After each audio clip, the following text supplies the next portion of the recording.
Bhestan police સ્ટેશનમાં નોંધાયેલ 4 કરફોડ ચોરી તેમજ એક વાહન ચોરીના ગુનાઓનો ભેદ ઉકેલી કુખ્યાત આરોપીને પકડી પાડતી ભેસ્તાન પોલીસ સુરત શહેર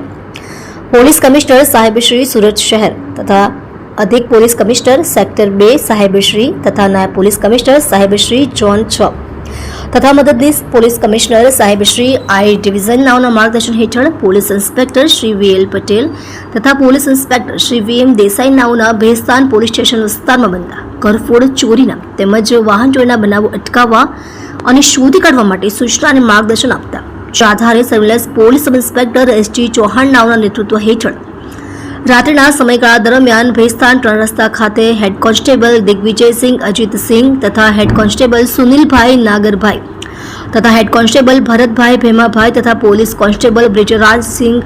જગદીશસિંહ તથા પોલીસ કોન્સ્ટેબલ ધર્મેશ દાન જીતુદાન નાઓ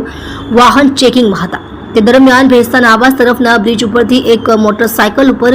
3 ઈસમો આવતા હોય જે પોલીસને જોઈ પોતાની મોટરસાયકલ છોડી ભાગવા છતાં પોલીસે કોર્ડન કરી એક ઈસમને પકડી પાડી તેનું નામઠામ પૂછતા પોતાનું નામ ગુરુદયાલસિંહ ઉર્ફે પિત્તલ દિલીપસિંહ બાવરી,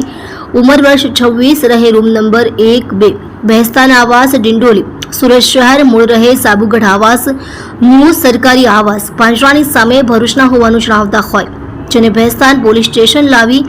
યુક્તિ પ્રયુક્તિથી પૂછપરછ કરી તેને ભેસ્તાન પોલીસ સ્ટેશનના 4 ઘરફોડ ચોરી તેમજ એક વાહન ચોરીના ગુના ડિટેક્ટ કરી પ્રશંસનીય કામગીરી કરેલ છે।